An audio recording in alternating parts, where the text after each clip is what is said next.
Bonjour, je suis Dan. Je veux te raconter une histoire sur comment j'ai commencé à fumer et pourquoi je ne recommencerai plus jamais. J'ai été un idiot et je tiens à t'avertir qu'en plus d'être malsain comme tout le monde le sait, cela peut aussi ruiner ta vie sociale. Il y a beaucoup de gens qui ont tenté de fumer une fois, juste pour goûter, et qui ne le feront plus jamais. Beaucoup d'entre vous l'ont probablement fait aussi.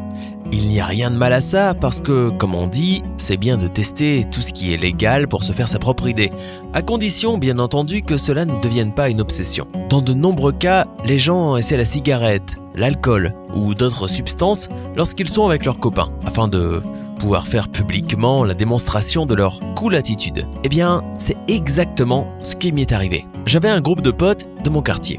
On a grandi ensemble et on partageait tout entre nous. Je me souviens du jour où l'un d'entre nous a ramené un paquet de cigarettes. On a tous dit « Oh non mec, c'est illégal, et si quelqu'un nous voyait ? Où les as-tu eus ?» Maintenant, je trouve ça drôle qu'on ait eu cette réaction assez exagérée, mais à l'époque, on était mineurs et c'était quelque chose. Pourquoi si sérieux ? Il m'a dit qu'il les avait volés à son frère aîné et qu'il devait découvrir de quoi il s'agissait. Chacun d'entre nous a donc pris une cigarette dans le paquet pour goûter.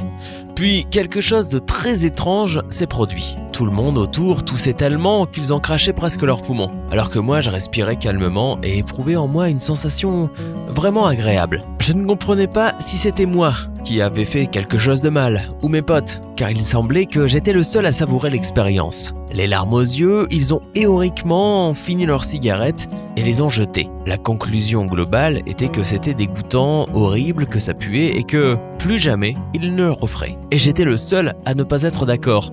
Ils m'ont donc filé le paquet avec les cigarettes restantes, tout en me faisant promettre que je ne fumerais jamais autour d'eux. Depuis le tout début, je suis devenu dépendant à la fois de la nicotine et du processus même de fumer. Je me sentais si stylé quand j'étais debout quelque part avec une cigarette entre les doigts, regardant tout le monde avec une arrogance comme une star hollywoodienne des années 1960. Bien sûr, je m'assurais toujours qu'il n'y avait pas d'adultes dans les parages, afin d'éviter de me faire remonter les bretelles. Je fumais une cigarette ou deux dès que j'en avais l'occasion, et je suis vite devenu un fumeur compulsif.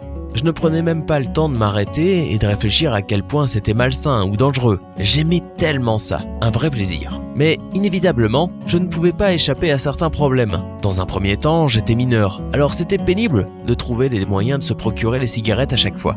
Je devais trouver des types plus âgés à chaque fois et leur demander de m'accorder une faveur. Et évidemment, cela contre de l'argent. En plus de ça, les cigarettes coûtent cher et, comme tous les adolescents, je ne roulais pas sur l'or. Et le plus dur a été de cacher mon habitude à mes parents. Cela impliquait de toujours chercher à se débarrasser de l'odeur. Les bonbons à la menthe sont devenus mes meilleurs amis, mais malgré tout, j'étais constamment parano et terrorisé que mes parents soupçonnent quelque chose. Mais quand je fumais, je prenais beaucoup de plaisir et oubliais toutes ces embûches. Cependant, à un moment donné, je me suis dit que je devais peut-être arrêter. Au-delà des raisons évidentes que j'ai mentionnées, j'ai eu du mal quand je faisais du sport, parce que j'avais le souffle court assez rapidement et que je me suis mis à tousser un peu. Et j'avais des problèmes dans ma vie sociale parce que mes amis, même s'ils me laissaient pas tomber, étaient toujours en rogne contre moi à cause de la fumée de cigarettes puantes. Mais je n'avais tout simplement pas la volonté d'arrêter. Je me souviens très bien de ce qui m'a vraiment poussé à arrêter une bonne fois pour toutes. Je suis tombé fou amoureux d'une fille appelée Anne. Elle semblait beaucoup m'aimer aussi. On a eu quelques rendez-vous et j'ai fait en sorte de ne pas fumer pour ne pas la rebuter. Mais à notre troisième rendez-vous, j'ai pensé qu'il était temps de révéler mon plaisir interdit. En arborant mon plus beau regard de James Dean, je me suis approché d'elle avec une cigarette dans le coin de ma bouche. J'étais sûr que j'avais l'air ultra cool, mais j'ai aperçu son regard désapprobateur, même si elle n'avait jamais rien dit. Ok, je me suis alors dit, je vais jeter la cigarette. On se promenait depuis un certain temps quand j'ai pensé que ce serait une bonne idée de lui donner un baiser. Elle n'avait pas l'air contre. C'est donc ce que j'ai fait, mais quelque chose d'étrange s'est produit. Elle m'a repoussé et a commencé à cracher en disant « Verk !» C'est dégoûtant. Elle n'appréciait clairement pas l'odeur de la cigarette et malheureusement, c'était la fin de ma première histoire d'amour. J'étais vraiment choqué et embarrassé. J'étais aussi mort d'inquiétude qu'elle raconte cette histoire honteuse à tous ses amis et que tout le monde découvre ce premier baiser pathétique. Mais en fin de compte, les choses ont bien tourné. Elle ne l'a dit à personne et je lui en suis vraiment reconnaissant. Et pour moi, c'était la meilleure des raisons d'arrêter de fumer. Parce que être humilié de cette façon n'était pas quelque chose que je voulais revivre. Au risque de dire une évidence, fumer est un vilain plaisir qui ne vaut absolument pas toute la souffrance qui l'accompagne. J'en suis convaincu aujourd'hui. Merci d'avoir écouté mon histoire et j'espère que tu vas t'abonner à ma chaîne pour avoir plus d'histoires comme la mienne. N'oublie pas de partager la vidéo pour que tout le monde comprenne bien les méfaits de la cigarette.